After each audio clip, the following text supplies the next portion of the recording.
Good morning. Good morning. After yesterday's practice, I really thought we'd have more power behind it. But I know it was a bit of a rough night for some people. Let's do it one more time. Good morning. Good morning. That's fantastic. I did say yesterday I was going to do, and welcome to the second day of the conference. I did say yesterday I was going to do three things: housekeeping, question, and introduce the speaker.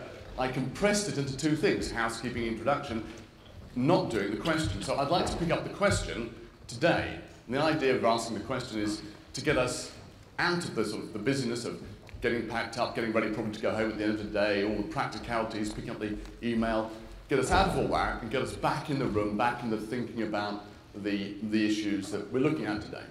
It's a very straightforward question, and what I'd like to do is ask you the question, ask you to discuss it with the people sitting next to you. If you have nobody sitting next to you, I have no idea why there's nobody sitting next to you, Joanne, but if you have nobody sitting next to you, perhaps you, no, if you just move over and find somebody.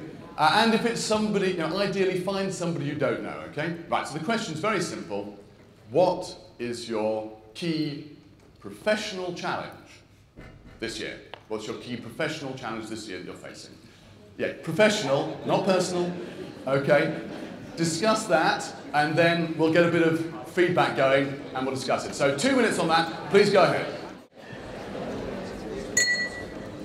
I hate stopping anybody talking, because that's what we're here for. We're here for conversation. This is very much what these events should be like. Due to the mathematics, it's far better for you to be talking to each other than for me to be talking at you. We've got 400 people, just mathematically it makes perfect sense. So I hate stopping the conversation, but I think we need to keep going. So, any feedback? What are the big professional challenges this year? Any thoughts? Yeah, everyone was talking.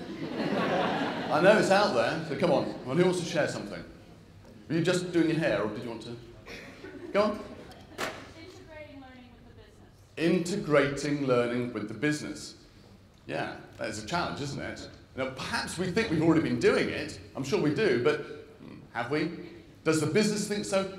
Pretty much not. A lot of the research data coming out, the classic one was the Parks Common research from a couple of years ago, where 70% of organisations said, yes, learning is crucial, skills are crucial for coming out of the recession, but only 15% of CEOs said that actually the training department could deliver those skills. So, absolutely right, we need to be delivering learning aligned to the business. Any other challenges for this year?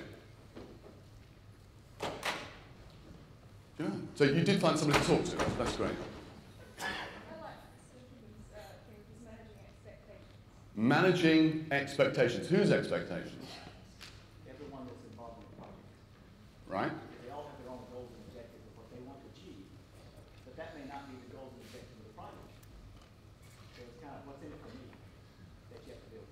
You've got to be in control. You've got to manage the expectations. Otherwise, all unravels later on when people say, "Hey, this didn't do what we wanted it to do." Well, actually, no, it did. You just weren't on board. I think this is a really crucial thing, which we do cover quite a lot of the conference, one way and the other, is setting people's expectations, managers, executives, and learners as well. Any other key professional challenges this year? Look, hand waving at the back, you have to shout it out. Yes, modernising the main set of senior management. Modernising, and I can't say it as well as you can, but modernising the mindset of senior management, that's super. Okay, what's wrong with their mindset, and how can we sort it out?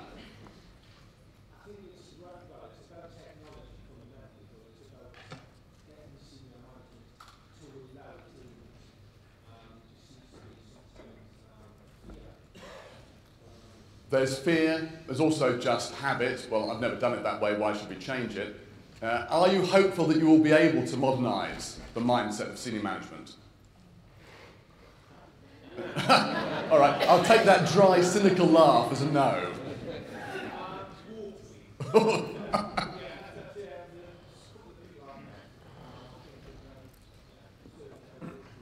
And I think these topics are all great topics to be discussing on the Learning and Skills group. How can I get these people on board? Let's have one last challenge this year. Prizing individuality in a one solution to make it all work. Yeah, prizing individuality. And I heard that phrase really well the other day, respecting the learner. Go on. Listen to Edward Debona yesterday and you see the value of individuality. Yeah, absolutely. And we're so pressurised to do things fast, do things to budget, get it done, by people who do not know as much about learning as we do. I'll say it again. Who do not know as much about learning as we do. Hey. Time for us to take control, assert ourselves, and say, you know what, actually I do know about this. Your proposed way will save money. It won't be good enough. Let me do it better. I can tell you how. So hopefully we'll get some tips on that yesterday, some more tips today, and of course continuing through the year with the Learning and Skills Group. Hello, hello. Thank you so much for having me here. Now, I think the easiest way to start my talk is by repudiating its title. So, as I approached the hall, I saw the title, which is something like, Are we entering a post-human future? And this is a terminology I categorically reject. Saying that the answer is no isn't an adequate repudiation. I have to actually undo a lattice work of horrible assumptions that are built into the very question. I think this is actually crucial, and I'll explain why. It's because the way the world happens to be structured at the moment, there's a sort of a trickle-down structure in which the patterns of digital technology, the grooves through which we use digital technology, are set in relatively small circles, and they typically are centered in Silicon Valley and in a few other places. And they come from companies like Google and Facebook and so forth. They also come from some small circles of nonprofit, technical, intellectual communities like the Wikipedia folks, the Creative Commons folks, and that sort of thing. But all told, there's a rather small community that sets these grooves down. And unfortunately, it's the case that a very large portion of this trend-setting digital community is a believer that we're headed towards a post-human future. And I dare say that those who believe in a post-human future are the most influential at the moment. So as an example of that, there's an institution in Silicon Valley called the Singularity University, in which you can get a degree in how people will become obsolete any minute. And it's physically coincident with Google's facilities in a gradually abandoned old NASA research site, and it's deeply integrated with the top people of Google and the other influential companies. Now, the term singularity, is anyone not familiar with what that means? Have you all heard of it? Raise your hand if you don't know what that means. Okay, so let us go back a little more than a half century to the dawn of computing. And there are two people who each contributed to this idea for their own reasons. Both personalities I respect tremendously. One was named Alan Turing, and the other was von Neumann. I'm sure you're familiar with these terms. So I'll just repeat very briefly the story of Turing and artificial intelligence and Turing's death and so forth, which you're probably familiar with, but just in case, you should be aware of it.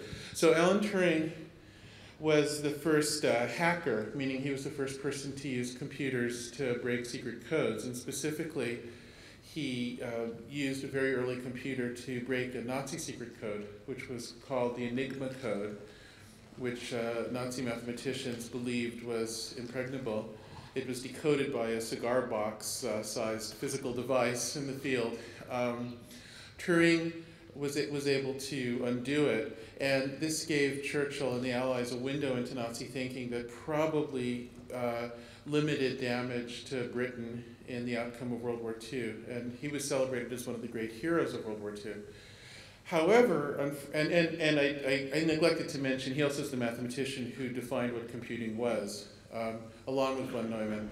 So he was the foundational thinker of our field. The equivalent of the Nobel Prize for computer science is named after him, the Turing Award. So Turing lived an illegal life. He was gay at a time when it wasn't accepted. And so at that time, people weren't used to digital devices yet, and so the metaphors in play for the way people understood themselves were still based on steam engines. And under the steam engine set of metaphors, if someone is gay, it might mean that some force within them is overpressurized, so balancing one pressure with a counter pressure might relieve it. This sounds, so that line of reasoning led to what was then a perfectly sensible idea of forcibly putting him under house arrest and injecting him with massive doses of female hormones so that he developed, do you all know this? Okay, so he developed breasts and other female characteristics, and he became terribly depressed and staged a suicide in his lab in which he laced an apple with cyanide and ate it. Now, this is a horrible story and a horrible embarrassment to all of us. There's a couple of important points to be made from it. One is that the metaphors that we have for understanding ourselves from computation and from digital systems are no more likely to be reliable than steam engines were.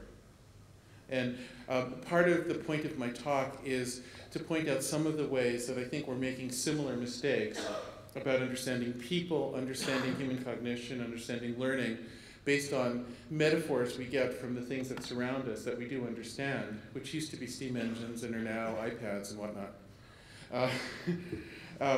Another point is to tell a bit more of the story of Turing's death.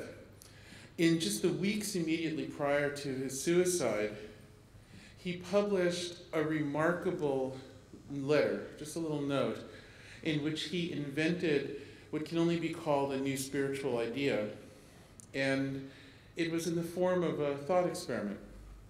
There was a popular Victorian parlor game in which you would place a man and a woman each behind a screen or in a booth. They were only allowed to send out little written notes, and there would be a judge's job to determine which was the man and which was the woman. And of course, both parties might be trying to deceive the judge. And Turing pointed out that if you replaced the woman in his thought experiment with a computer, not the man interestingly, but you replaced the woman with a computer, and both the computer and the real human were attempting to fool the judge and failed, then you should perhaps consider the computer to achieve the status of personhood. You shouldn't discriminate against it. You shouldn't discriminate against it the way the Nazis did against so many people, or the way Britain did against gay people. A very, very fascinating argument from somebody who had the most immensely respectable moral position from which to make it. I happen to think it was quite a wrong argument, and I will get to why in just a moment. But first, I want to talk about Turing's great intellectual partner, John von Neumann, the other mathematical founder of computation. In an offhanded remark after Turing's death, he pointed out that if indeed computers were headed to becoming some new life form or some new intelligence, what could happen is that there could be some class of intelligent robots or programs or some digital mechanism of some sort that would design its own successor. That successor might then design its successor. The whole process might accelerate, and humanity could be replaced by a superior force in the blink of an eye before we even noticed it, because that's how acceleration goes. And that idea of von Neumann's was the singularity. It was taken up by many other people. When I was a young man, one of the founders of the field of artificial intelligence, which took Turing's idea to heart, this notion that computers should become people, they should become persons. One of the founders was Marvin Minsky, and he was a tremendously, tremendously gracious and generous mentor to me when I was a young man, way above the Call of Duty, so I'm very grateful to him. But once again, I think he was wrong about this. But he, over the dinner table, would talk about the singularity to come, how one day the robots would be designing their successors, and in the blink of an eye, everything would change, and we wouldn't even know what had hit us. There have been many, many versions of the singularity. In some cases, they're little nanorobots that form this goo that take over the world. In other cases, the internet comes alive and commandeers all the self-driving cars and whatnot that there will be in a few years and takes over the world. In another version, the internet becomes so capacious and powerful that it downloads all our consciousness through whatever transducers are available, and we all achieve immortality in a sort of a digital heaven and give up this physical plane, which is just a carbon spewing disaster and all that. So these are some of the versions of the singularity. Now, it's crucial to understand this idea because it's not one of these fringe weird things that only kooky people think about. It's not like the reptile people or one of those things. It's actually something that holds in its thrall the most influential people in digital industry and in digital academic studies and in our intellectual leadership. For instance, one of the founders of Google, Larry Page, described Google's mission as creating the memory for the global intelligence that would come about. And there are many other examples like that. The whole thing is sort of designed for that. Now, I think this is a disaster. And I'd like to describe to you why it is for several reasons, partially because I think people have a responsibility to change it, but also because I think, whether you agree with me or not, gaining a perspective on these big questions will actually help you make better use of the immediate tools at your disposal. So I think this actually can offer you practical value in a short-term basis. That might sound like an extraordinary claim, but I think you'll see it's for real. So I'd like to untangle a little bit of where I think a mistake was made and then apply that to some specific current circumstances. So to start the untangling process, I'd like to go back to Turing and Turing's thought experiment, which is known as the Turing Test. So the problem with this thought experiment, which, as you recall, is to replace a woman with a computer in a booth, there are various problems with that. But the specific problem in this case is that there's no means within the intellectual game that's set up in that test. There's no means to decide whether the computer has become elevated, whether the computer has become smarter, more human-like, more woman-like, whatever it is. There's no way to distinguish that from the other possibility, which is that the people have become stupider or more machine-like, who have lowered themselves somehow. Now that's a very crucial idea, because what happens is people change their behavior as they interact with digital systems. And there's a crucial crossroads that you come to in every digital design, which is the person lowering themselves to make the software look good, or is the person demanding that the software function on the person's terms? This is the eternal core question in everything about digital technology and everything about computer science. I'll give you a very simple, concrete example to tell you what I mean. When I criticize things, I'll try as much as possible to criticize things that I've been involved with in some way, so that it's not me, just shooting arrows at others. So I've been doing my research within Microsoft Research for a few years, a fruit of which is something called Kinect that I might talk about in a little bit. I'll criticize a Microsoft design in order to illustrate what I'm talking about, although I could just as easily choose designs from our competitors or from the academic world. In Microsoft Word, you'll be typing along, and you've probably had the experience that it suddenly decides, oh, you want an outline. Have you ever had that happen? And then you say, oh, wait, no, but I didn't want an outline. And then you have to undo it. And then after a while, you gradually train yourself to avoid triggering it thinking you wanted an outline. Okay, now, what has happened here exactly? There's two interpretations. One is that there's an artificial intelligence in some small way embedded in the program, and this thing is able to intelligently determine that a user wants an outline, but it's just not smart enough yet. But it's pretty good. And so you can say, well, it works often. The other interpretation is people are bending over backwards, doing more work than they did before to create the illusion that it's intelligent, right? If you are bending over backwards to avoid triggering it, it makes it appear to work. And the interesting thing is that it is not at all a trivial matter to design an experiment to distinguish which is more true. You might think you could, but actually it's quite hard. And different groups who've tried to determine experimentally which interpretation is the correct one come up with vastly different answers. Magically, the source of funding for the research seems to influence the result, even though in those cases I have not been able to detect any intention of influencing the results. It's almost like this magical osmotic influence. So when Microsoft funds the research, it comes out one way, but nobody intends it that way. And I think the problem is that this is a very, very hard thing to really nail down. And in fact, I believe the best way to think about this kind of conundrum is that when there's a proposal for machine intelligence, or even a proposal that a machine has represented a person well, that a machine can interpret how well a person performs, this sort of thing, there's an ambiguity instantly created because you can't determine to what degree people are adapting themselves to make that software appear to be correct. Because people are social creatures who are highly adaptable.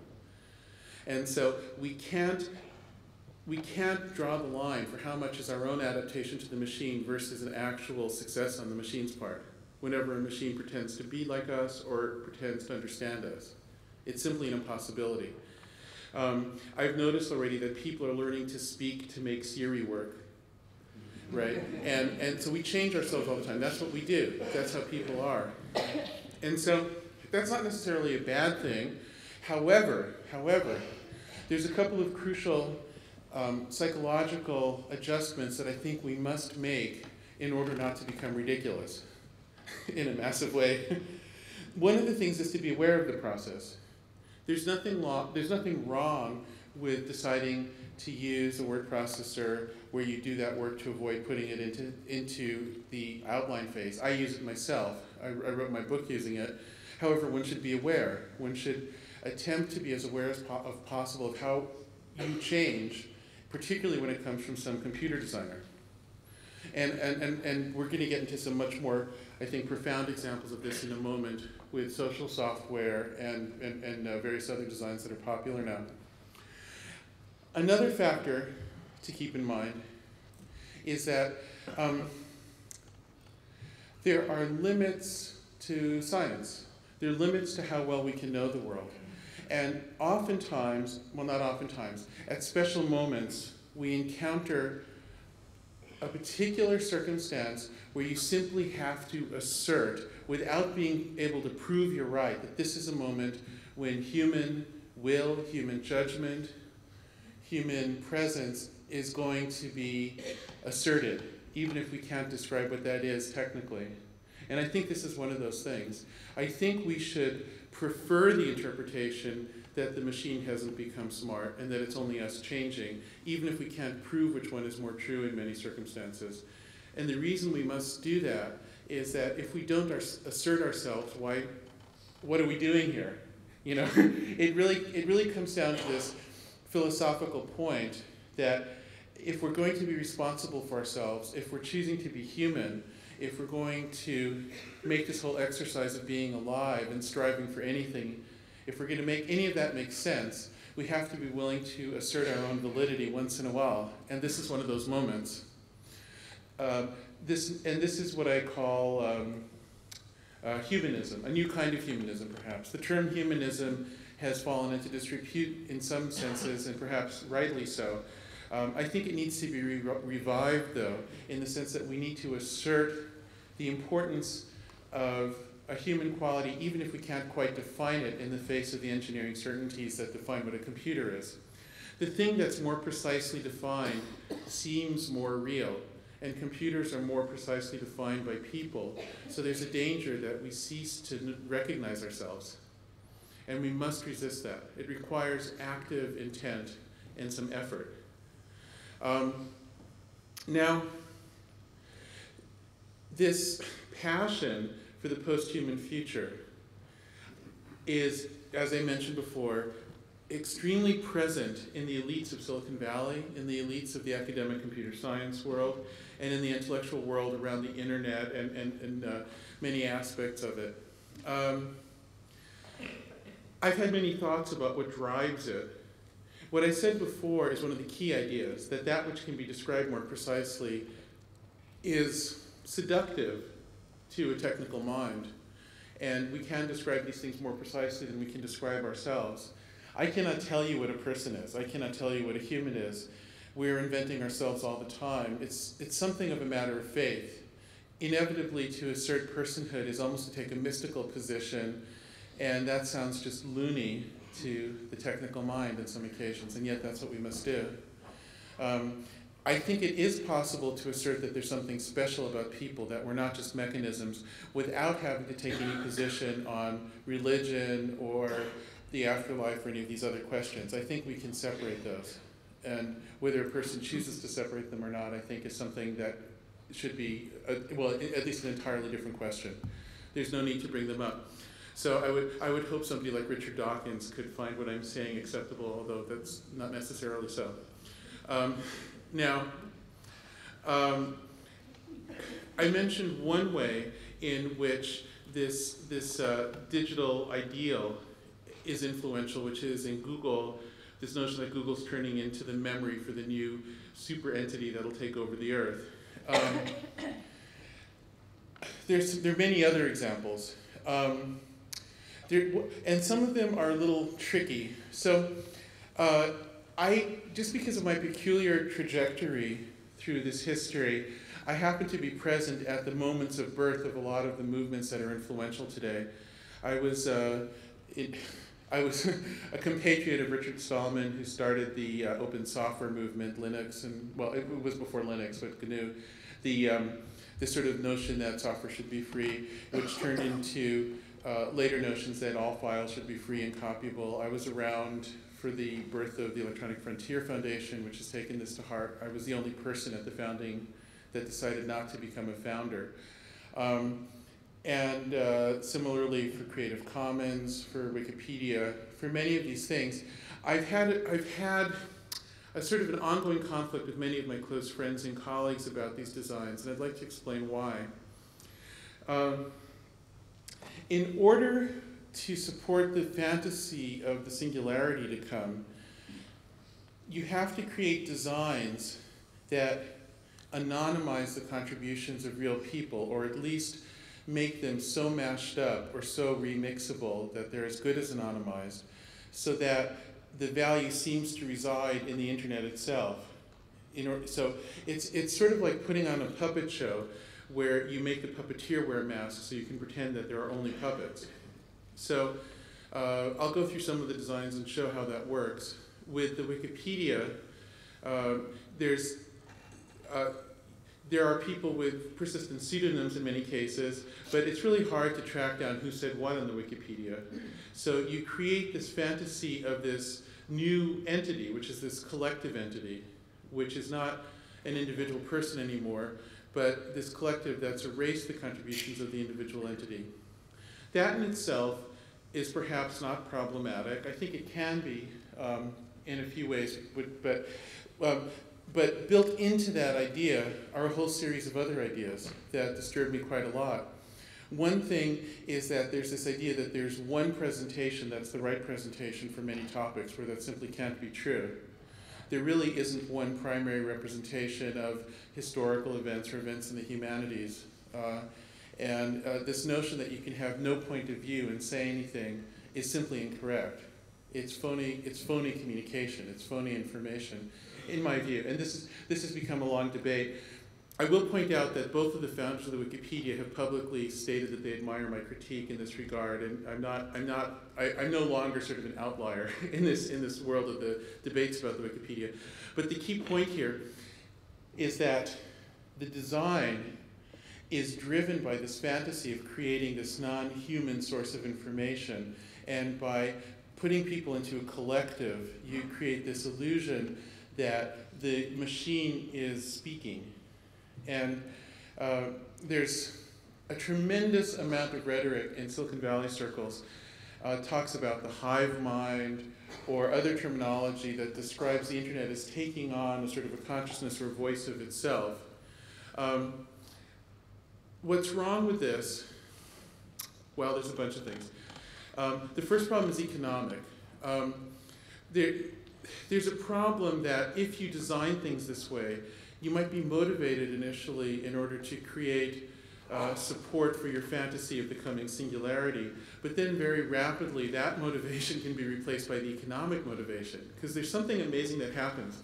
If you have a network of people sharing stuff, as we put it, but it's going through your central server, whether that server is Google or Wikipedia or Facebook, or interestingly, a financial hedge fund, or many other examples that I think are fundamentally similar, you can concentrate tremendous wealth and power and influence in an incredibly rapid manner, more rapid than any other power gathering scheme in all of history, and you don't give back economically. And this is something that bothers me terribly. The internet is the first new industry that really has broken a promise that I think technologists had previously kept with the general population. Up until recently, whenever we made jobs obsolete, whenever we transformed the way things are done, we created new jobs. So, for instance, going back to the 19th century here in Britain, the Luddites complained that the textile industry was putting them out of work because of technological improvements, and they rioted, and this was a very horrible scene. But at the end of the day, the descendants of the Luddites were able to get jobs programming textile machinery and so forth.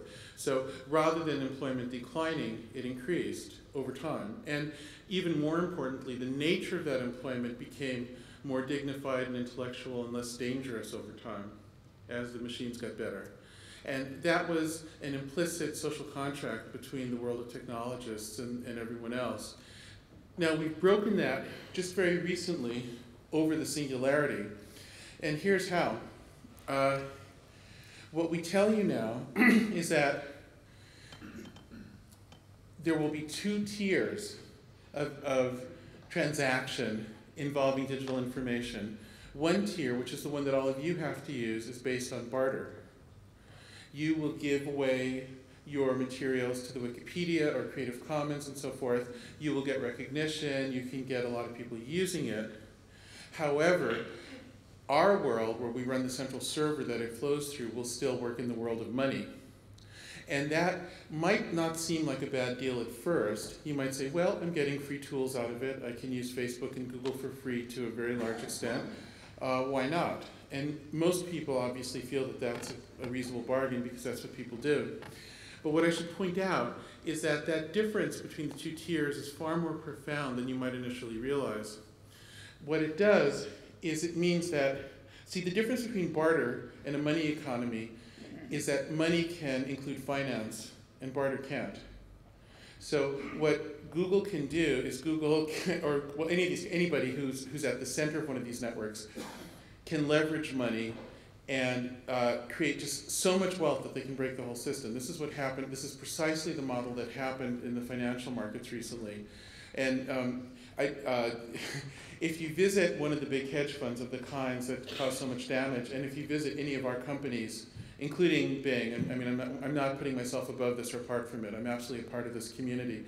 But if you visit any of our locations, it's the same. I mean, basically what we do is we gather information, we create an illusion of open information for everybody, but the real information, which is the analytic information, the correlations between everybody else's information, that you don't get to see. None of the hacking groups like Anonymous has ever succeeded at cracking into the inner sanctum of a Google or a Facebook. They can't, because that stuff's actually guarded by people who know what they're doing. And it might in fact be the only secure computing in the world, period. And I suspect that's true, in fact. And, and so what that allows us to do is gather money in exchange for influencing you. So you become the product rather than the user. So in all of these schemes where you think you're getting free services, you're actually being regimented without realizing it. And this is the thing that really bothers me about so many extremely good-willed and talented and effective people devoting themselves to these ideals that we've put forward, like the Creative Commons and so forth. Because what happens is initially it makes sense. In the short term, you get a tremendous reach and you can have very rapid access to many people, and it seems like it's going great. In the longer term, however, what's happening is the whole world which you're trying to help is being defunded as wealth is concentrated and influence is concentrated in the servers that you're ultimately supporting more than your own users.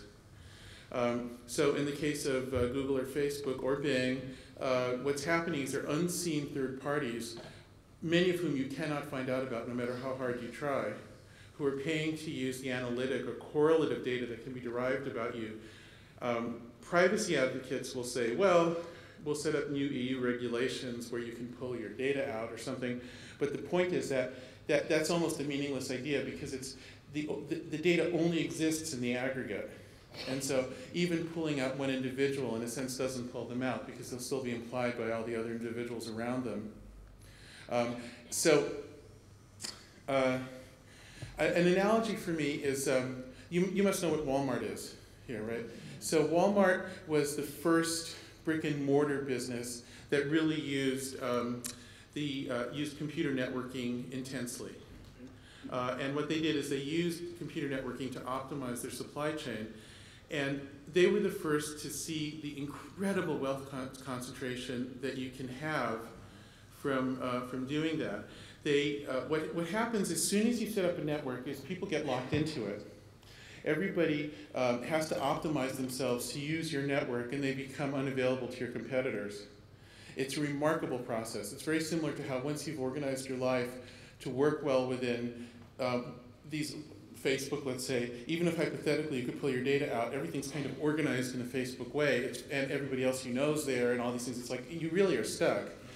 The bargain that Facebook offered, that Walmart offered to its customers was, we will give you lower prices because we've optimized the supply chain to bring you things. However, we'll also lower your employment prospects because we've optimized the supply chain to bring you things. All right? And it's a bad deal. In the short term, it feels great. Wow, I get cheaper stuff. In the long term, you have reduced prospects. And essentially, I think that Silicon Valley is pulling Walmart times 1,000 right now with the world, where we're giving you all these free things, but we're actually decreasing prospects. And the way we're doing it is precisely as follows. If you were to say, the reason that we're going to have an employment crisis is that there's more automation now, that the long-feared rise of the machines is finally happening. We'll have self-driving vehicles that will put all the lorry drivers out of work and all the taxi drivers out of work. We'll have automated manufacturing, distributed 3D printers in every home. We'll throw all the manufacturing workers out of work. If you say that, you're wrong, because the truth is that all of those devices, all those self-driving cars, ultimately rely intensely on an ongoing, perpetually updated and required stream of data that's collectively generated by everybody feeding in to the servers. Without everyone contributing that information, the whole thing breaks. Without everybody feeding data to Google, it doesn't exist. Without everybody feeding data to Facebook, it doesn't exist. Without everybody feeding data to the hedge funds, they don't exist. What we've done is not created automation. This is going back to the Turing Test. What we've done is we've tricked you into pretending that your contribution isn't real. We've said, when we do something with information, it's worth money. When you do something with information that we depend on, it isn't, because we're an artificial intelligence. So Turing's what I think was probably Turing's strategy to comfort himself just before his suicide long ago has evolved into this grand rationale for a scam in which we have said, we're actually creating this intelligence, that's where the value is. And so as we do that and we pretend that all of your necessary contributions are actually not of value because it's the machine that's getting the value, we defund you, and that's how the whole world is gradually starting to fall into debt at the same time, which is bizarre. What's happened is we've created a new kind of industry in which we're not acknowledging the primary source of the value. We're creating an information economy where the source of the information is treated as being essential and yet worthless, or rather confined to a barter layer instead of the actual economy. And this ultimately breaks the whole system. So I've given you an economic argument here. I've described it to you from a sort of a broad point of view, and part of why I think you can tell that I'm very upset by this. And I think we've made a terrible wrong turn. Let me talk a little bit about remedies and how you can, in an everyday way, if you find anything potentially to agree with in what I've said. Many people don't. I mean, I'm controversial on this topic. There are many people who feel that I don't get it or something, you know. And but anyway, if I persuaded you that there might be something here, I'd like to then take the step of saying, well, how can you use that? How can you use it practically? So there are a few things. One thing is you have to be very careful to not teach to the test when you're generating feedback systems. And I think you all know this. But the things that institutions run on data, and remember the thing I said at the start of the talk, that which can be described more precisely seems more real. And unfortunately, in information technology, it's always easier to precisely describe nonsense than reality. So in a sense, information technology is like a giant deceit factory by its very nature. And that's not to say I don't love it. I adore it. It's what I devote my life to. But you have to resist it. You have to always be skeptical of it. And this is a terrible problem. And I see this in every institution. I work in universities teaching. I do research in various contexts. And I have a relationship with one of the large corporations now, with Microsoft. And I've also had relationships with Google and with other ones. And in every single case, I see again and again and again and again and again and again and again and again the same pattern, which is somebody seizes on something that's apparently objective information, and they need that so that they can justify themselves, escape responsibility, have something at the end of the year to say, look at this number was here, and now this number is here. And this is a real problem. I think this is like a long-term challenge for us. We need computation. Computation can optimize our world. Of course, if it optimizes our world while acknowledging those who contributed to the optimization, then we have a future in a middle class. And if we pretend that those people didn't contribute, we're screwed. But even aside from that, we still can't optimize our world without optimization. We must optimize in order to have an efficient world that is ecological and pleasant and healthy and so forth. We must do it. So computation is necessary. And yet, as I point out, it's also a deceit factory. It's also constantly tempting us to believe in spurious accuracies. And this is such an interesting, tricky thing. There was a wonderful study I helped do once at a consulting group where we looked at predictions or trend assessments that other consulting groups had done that were true or false, and the falseness correlated perfectly to the precision of the prediction. In other words, if somebody said, we will sell 3,400,000 and 722 cars in this year, that would be terribly wrong compared to somebody else who'd say, we'll sell about 2 million. So spurious precision is the sign. So, all right, so one thing is mind your decimal places. Here's a rule of thumb I like to use. If you look at a common sense everyday rating scheme for the quality of something that people understand, such as movies or restaurants or something, you might see 4 or 5 stars, once in a while a 10-star system. And yet, when there's a computer involved, when there's some sort of a fancier information system, you'll often see a few more decimal places than that. You'll often see at least 1 more decimal place, like in an IQ test, and sometimes you'll see 2 or 3 more decimal places. If those things are about humans and what humans achieve, what humans value, those extra decimal places are nonsense.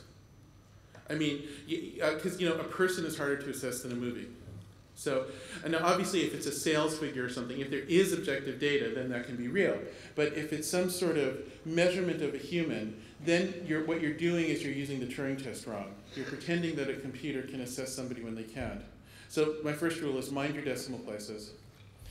The next rule, try to discover and become aware of those instances where you're asking people to bend over backwards to make your system look good.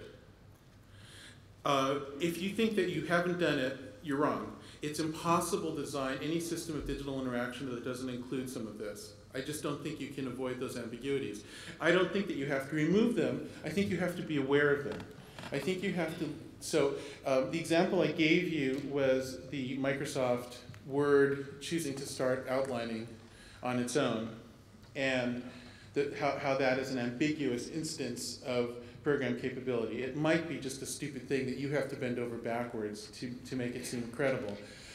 Similarly, we have algorithms that rate your creditworthiness, and people artificially change their behavior to look good to the algorithms. We have algorithms that rate people's worthiness for promotions, and people change their behavior to look good to those, and many, many other instances. I think it's impossible to avoid these things, but I think it is possible for everyone in the loop, including the designer and the individuals who are being evaluated, to become more aware of it so that they notice what they're doing. The great danger is to get lost in a loop where you're teaching to the test, where you're lost in a little loop of a computer world where you set up a program and then you look good to the program that was set up, and then you're just in this little thing that's disconnected from anything real. Now, the next thing is to try to avoid unfelicitous lock-in. So what I mean by that, digital systems have a nasty way of getting people into patterns that they can't get out of. One of the examples I like to use that's in my book is musical notes. So the idea of a musical note has been with us since ancient times, and yet it was an imprecise notion. Maybe a note bends, maybe a note comes on gradually. The difference between one note and some slurred collection of notes wasn't very clear. If two people could transcribe the same music, and it might come out quite differently. However, in the early 1980s, in a garage in Palo Alto, a friend of mine had to connect two synthesizer keyboards together and came up with a digital standard for representing notes, which was called MIDI. MIDI became an early standard, and now it's been replicated in many billions of devices. Every one of your phones has it, and it guides all modern popular music and all phone ringtones. And it's a certain representation, so that now the idea of a musical note has been set, it's been concretized, and it's become mandatory. It's not a terrible definition, it's just kind of rigid. The reason dance music started to sound like bap, bap, bap, bap about 20 years ago and has sounded approximately the same ever since is MIDI. It's a reflection of a software decision, not an aesthetic trend. And what you have to do is, if you're creating something like that, if you're creating some representation of how someone learns, how someone is measured, how someone communicates with others, you have to be exceedingly cautious not to create something that'll get locked in your organization unless you really are quite confident in it. A lot of this happens in much too casual and thoughtless way. A great example is recently with Facebook, where a bunch of conventions about how people relate to each other, such as romantic status and friending and all of these things, have kind of become locked in like MIDI. And I don't know how to put this exactly, but if you were going to do this, getting Silicon Valley nerds to do it is probably not the right way. And I personally think that didn't come together as well as it could have. I think that was kind of a shoddy piece of work, and I feel a little, I mean, they're friends of mine as well, and I feel a little bit embarrassed for our community. But within corporations, the kinds of things you see are, for instance, a performance assessment that's based on some measure of impact or something like that. And you have to be tremendously, tremendously careful about those things, because you can embed the wrong idea and then be stuck with it, and you just can't get rid of it. I do want to leave some time for questions, so I've probably overshot my time just a touch. The thing I want to say as a close is that this is a remarkable time because essentially the power structure of digital systems is that these sort of trends, like the collectivity trend we see in Creative Commons or Wikipedia or something, or the centralization trend we see in social media like Facebook, all of these things that come out of the companies, particularly Silicon Valley companies, and by selectively resisting and accepting things, you become like the judgment system, the filter that can set down these structures like MIDI that might be with us for many generations. So in a sense, this moment is one in which you have heightened power and heightened responsibility. And so I ask you to take that very seriously and to recognize that the legacy you create with your choices goes far beyond your own organization and your own career. This is a very special thing that won't be true for the people who come after you. They'll have to live for better or for worse with what you did, and I hope it's for the better. Fantastic.